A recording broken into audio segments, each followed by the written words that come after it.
साहब रहमतुल्लाह ने चवे तो तदा सूरत साहजाम जी जे ॾिसो सभे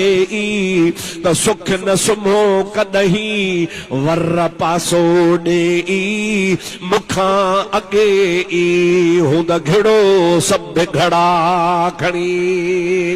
चंद्र तुंहिंजी ज़ात मां पाड़िया न पिरी असां तू अछो मंझि रात पर मुंहिंजो सजण सदाई सोझरो सासी सिज उभरल 84 चंडन अदा बिल्लाहि रीअ पिरन मां सभु उदायूं भाया मुझी मुलाकात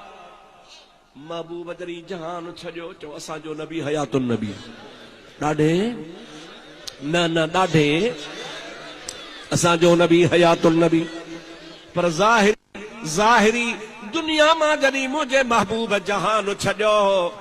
त रात ॾींहं मुंहिंजी अम्मा आशा खे रोवण हो साहेड़ियूं ईंदियूं हूं मायूं ईंदियूं हूं बायूं ईंदियूं हूं दायूं ईंदियूं हूं अम्मा रात ॾींहं थी रुगो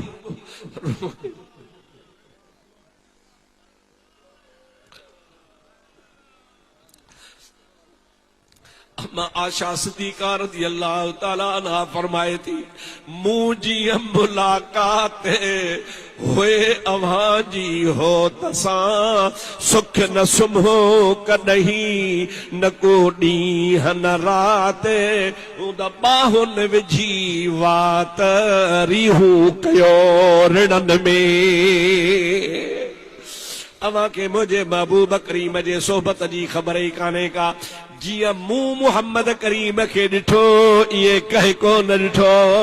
मुझे महबूब करीम सल्लल्लाहु अलैहि वसल्लम जी ज़ात बाबरकात जो शान तमाम निरालो आ अम्मा आशा सिद्दीक़ा रज़ियल्लाहु ताला अन्हा पंहिंजे माइन खे चवे थी अदी मूंखे मयार न ॾियो मुझे महबूब करीम जूं तव्हां ॻाल्हियूं ॿुधियूं आहिनि मां ॾिठियूं आहिनि खुदा जो कसम ऊंदा ही रात में जेकॾहिं मुंहिंजो महबूब सल्लल्लाहु अलैहि वसल्लम मूंसां कचहरी कंदा हा